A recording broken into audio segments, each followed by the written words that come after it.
कि एक तुम्हारा होना क्या से क्या कर देता है, एक तुम्हारा होना क्या से क्या कर देता है, और बेजुबान छत दीवारों को घर कर देता है, वो सिर्फ एक महिला करती है।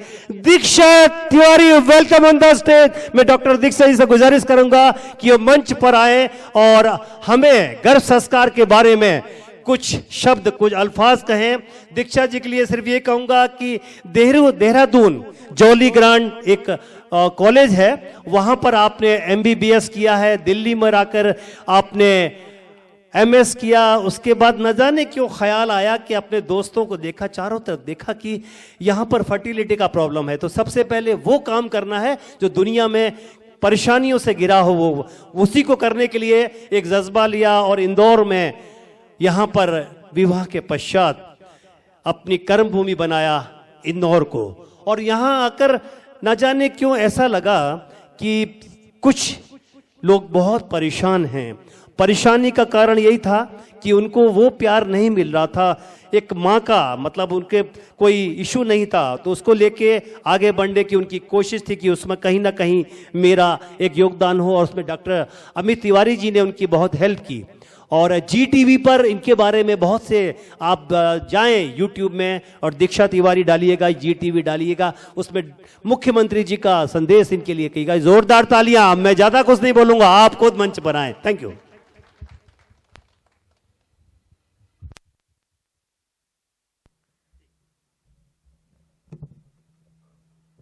हेलो,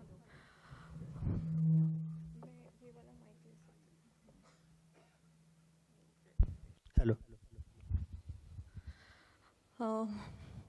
नमस्कार। मैं doctor Diksha Tiwari, fertility specialist and IVF consultant, new hope IVF Indore.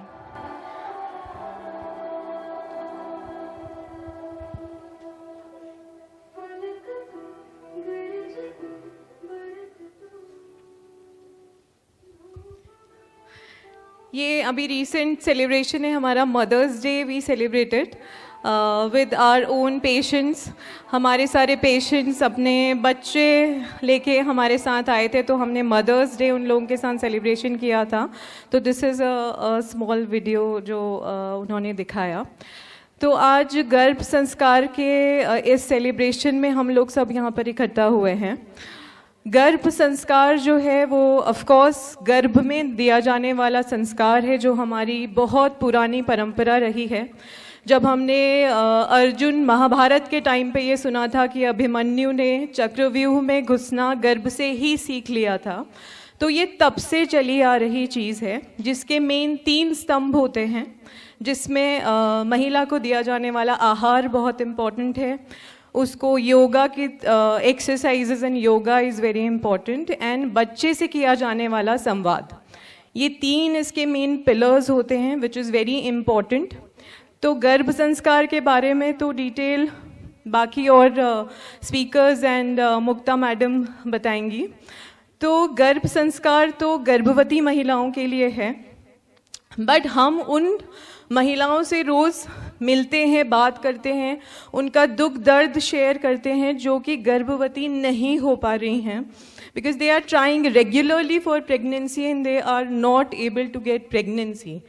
तो वो कपल्स जो इस चीज़ से जूझ रहे हैं, उन लोगों से हम डील करते हैं। और एक्चुअली ये इतना बड़ा social stigma and social outcast हो जाते हैं वो कपल्स कि वो डिप्रेशन में चले जाते हैं। जैसे आज हमारे बीच काउंसलर मैडम भी हैं।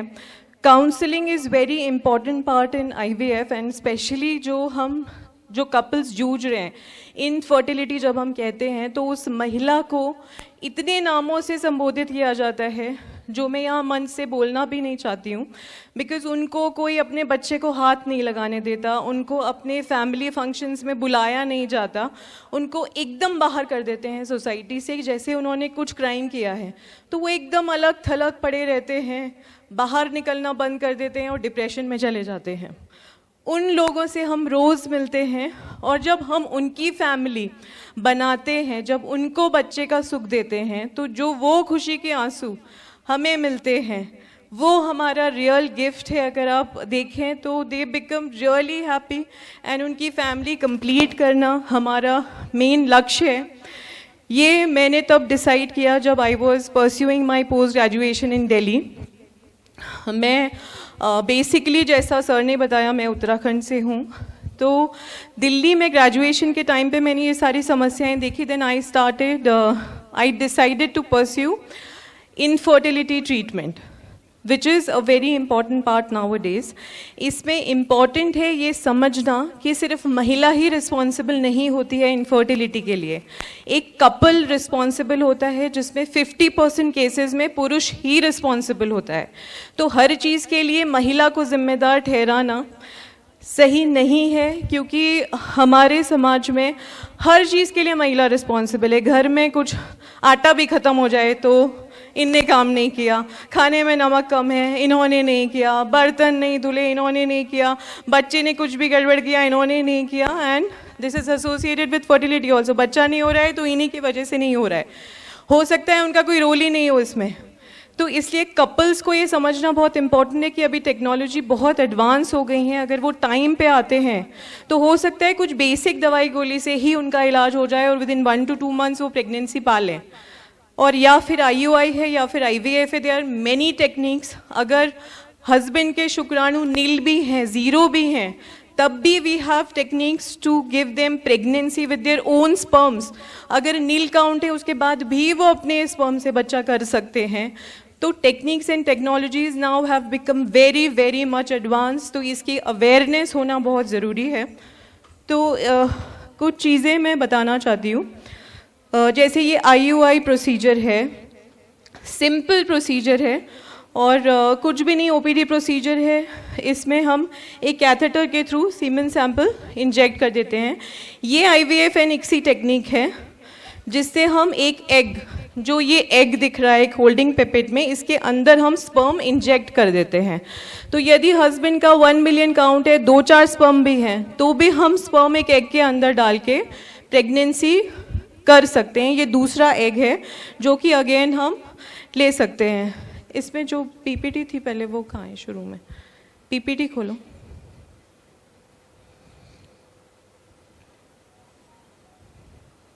ठीक है, इसके पहले का दिखा दो। तो ये तो इनफर्टिलिटी से जूझता हुआ कपल है जो आपने देखा अभी। ये तो बेसिक नॉलेज है, everybody knows what is infertility and all. इसको आगे करते जाओ। हाँ, next next next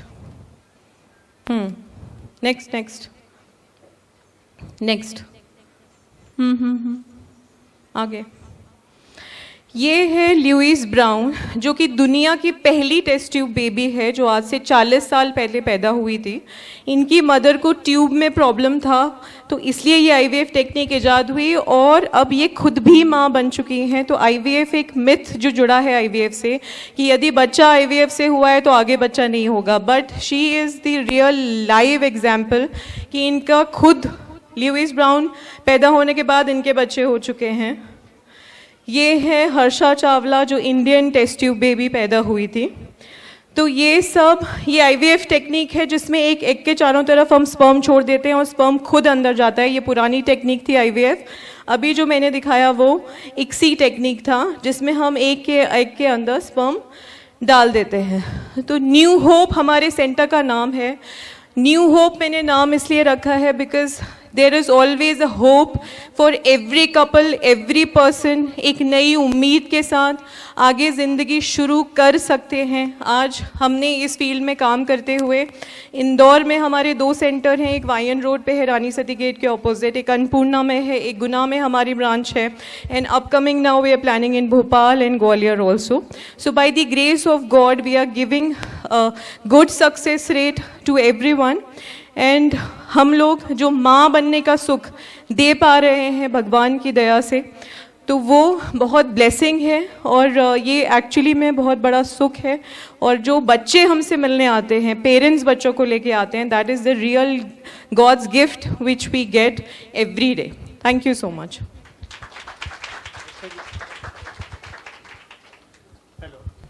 hello Diksha ji, मैं एक आपको रूबरू जब देख रहा था तो क्वेश्चंस मेरे जहन में आए, शायद आप लोगों को भी जहन में आया होगा कि बच्चे ईश्वर की देन हैं। ये कहा जाता है, हमारी सनातनी सभी धर्मों में कहा जाता है बच्चे ईश्वर की देन है। तो क्या आज डॉक्टर कहते थे इनके बच्चे नहीं होंगे, तो सक्सेस रेट कितना है आपका अभी तक? Success rate which we are maintaining is more than 90%. Very good, जोरदार तालियां हो। मतलब सोचिए कि 100 अगर कपल आते हैं उसमें से 90 कपल्स के यदि उनको एक प्यारा बच्चा मिल जाता है तो कितनी बड़ी बात है। तो आपको मैं तो वंदन करता हूं पूरे इंदौर से, पूरे हिंदुस्तान की ओर से। और एक बात और पूछना चाहूंगा कि जब आपके पास कोई महिला आती है तो उनके साथ सासू माँ कभी आती हैं आपके पास? बिल्कुल आती है, और कई बार इनफैक्ट हमने ये देखा है कि महिला अकेली आती है और उनके साथ न मायका न ससुराल, कई बार वो अकेले ही जूझ रही होती हैं। ज़्यादातर मायका इन्वॉल्व होता है, कभी कभी ससुराल पक्ष भी इन्वॉल्व होता है, बट इस सिचुएशन में कई बार वो अकेली पड़ जाती है। तो बस आखिरी आपसे एक अल्फाज में लेते हुए कि जैसा कि आपने कहा था कि मेल छुपाने की कोशिश करते हैं, तो उनको आप कैसे रियलाइज कराते हैं कि ये जो तुमने महिलाओं को बंधन दिए ना कहीं इस बंधन में तुम भी शामिल हो, तब वहां पर कैसा आप महसूस करती हैं और कैसे उनको एक कह पाती हैं कि तुम्हारे अंदर भी कमी है? हाँ, उनके लिए हमने स्पेशल काउंसलर्स रखे हुए हैं। We have 4-5 counsellors for them, जो उनको 1-1 घंटे काउंसलिंग देते हैं, because counselling is very important. ये जानना कि ये एक बेसिक समस्या हो सकती है, जैसे किसी को सर्दी ज़ुकाम है, इसका ट्रीटमेंट लेंगे तो they will live a happy life. तो वो समझते हैं, देन दे गो अहेड। जोरदार तालियां हो। ये मेरा कोई ये मत सोचेगा मैंने कोई बना के लाया था, ये मैडम से मैंने कोई बात की थी, क्योंकि आपके दिल की बात कहीं ना कहीं कोशिश की मैंने डॉक्टर दीक्षा तिवारी जी से। तो मैं डॉक्टर राय जी से कहूंगा कि मंच पर आए हमारे बीच में और एक छोटा सा कहते हैं कि प्यार, मोहब्बत, अपनापन, ये सब चीजें जब परिवार में शामिल कोई होता है तो उसको दी जाती हैं। डॉक्टर राय एक ऐसी शख्सियत हैं, ये मत समझिए कि इनके पति देव हैं, ये सचमुच उनका एक ही बात कहते हैं, मुझे अपने मरीजों से प्यार है। कितनी बड़ी बात है। जोरदार तालियां डॉक्टर राय के लिए। और ये जोड़ा हमेशा ऐसे ही मुस्कुराता रहे, हंसता रहे, क्योंकि यही जिंदगी है। और जाते जाते दीक्षा जी, सचमुच आपने जो बेहतरीन हमारे बीच में अपने अल्फाज पेश किए, इसी तरह आप जिंदगी में भोपाल क्या, मैं तो कहता हूं कि जितने भी हिंदुस्तान के मेट्रो सिटी हों वहां पर दीक्षा तिवारी जी के मेडिकल के जितने भी इक्विपमेंट्स हों उनके हाथ से ही दिए हों। जोरदार तालियां आपकी ओर से हों। Thank you.